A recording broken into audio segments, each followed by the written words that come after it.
Doing out there? What's up? So Stephen A. Smith caught some flack for what he said about Rihanna as far as performing at the Super Bowl and he compared to Beyonce and stuff.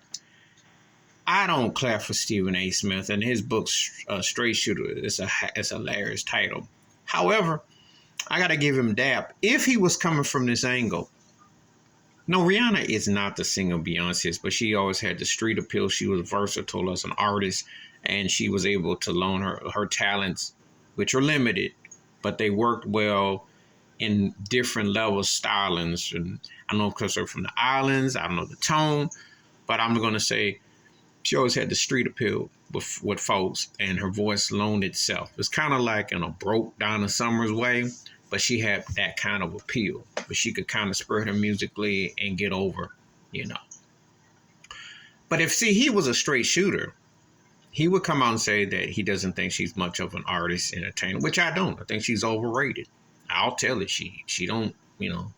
I was having a conversation about LaToya Jackson. Somebody was talking about, and I said, LaToya Jackson that came out today, she was lightweight and lighting the cakes vocally back in the day. She came out today, she'd give Rihanna a run for her money because the standards is different now. You know, what they push over. Rihanna got hits. I ain't hating on her bag. She a hustler. I got much respect for her. But as a talent, come on now. But Beyonce performed the Super Bowl, did the Black Unified, did the symbols and the logos. Rihanna, the Colin Kaepernick situation, said she would never do the Super Bowl. Said that she, because of Kaepernick. So I wonder what changed. You gotta wonder these things. And Jay-Z, of course, association. This thing is one big jig of production. He's the elephant that stays in the room because all these people are 6 degrees of Jay-Z. And him and Roger Goodell with their fakery, with the unity, and we pass kneeling, we gonna do this, we gonna do that, but you ain't done nothing. Still ain't got no black ownerships. Got a handful of black head coaches, the GM situations. Come on now. But they kumbaya with end racism, stop this, stop that, ain't done nothing. Same old America with 3 Ks. Rihanna is a smart, hustling entrepreneur, okay? And I'll say this. You have Taylor Swift, got Rihanna. Overrated white, overrated from the islands, okay? I'll say it for you because, marginal talents. Come on now. If you grew up with some real singers, some real talents, you know what's up. But I give her credit for hustling. And congratulations to a parent, A$AP Rocky, and that whole political situation with his situation. Okay, just putting it there. So a lot of this stuff is political. A lot of this stuff is tied in. If Stephen A. Smith was a straight shooter, and he came from the Colin Kaepernick perspective, and he came from the talent perspective, compare, I'll say, okay. Because it just seems like what it comes across is like Stephen A. got red lighted by Rihanna. Why he would come out and use her to say that. Red lighting is like when you get stopped cold in your tracks. Kind of like Joel Embiid did when he tried to, he slide them DMs to Rihanna, tried to get in that basket, and there was no opening.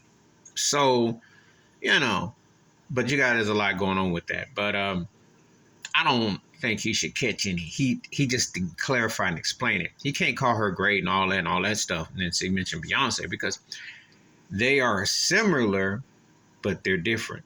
They're artists, and they have association with Jay-Z, duets, hits, etc. But they're not the same situation. Because with Rihanna, you kind of get the feeling, even though Beyonce is the better artist and performer, you get the feeling that Rihanna is more on her game in ways that are off the camera. It's just certain things I pick up there. But the talent goes one way. But he didn't clarify enough. If he had fully fleshed it out, I think it makes more sense. But there's a lot of situation here, Rihanna. There's a lot of gray. It's not just black and white. There's a lot of grayness involved. And I want to know, as somebody who said adamantly after Colin Kaepernick that she wouldn't mess with the Super Bowl, what did they do to twist her arm? That's the thing that if Stephen A. Smith and all these so-called these journalists covering black entertainment, sports, etc., what was the turning point? Because last I checked, Brian Flores got an NFL lawsuit against NFL for lack of hiring black head coaches. And they're still behind the 8 ball, and there's no black ownership. And Colin Kaepernick's been used as a piñata to dangle to flash videos like he's Bin Laden or something but they can't seem to land them in a spot with all these mediocre backup second and third tier and a lot of these mediocre white boy quarterbacks. So I want to know. That's the journalism part that isn't being answered. Please hit like, subscribe, welcome thoughts and comments, and I do respond. Thank you. Wash your hands. Keep your mind clear. Watch out for another shit of it if you want to. And that's not the straight shooting that Stephen A. didn't put in his book or say. That's what I want to know. I'm out.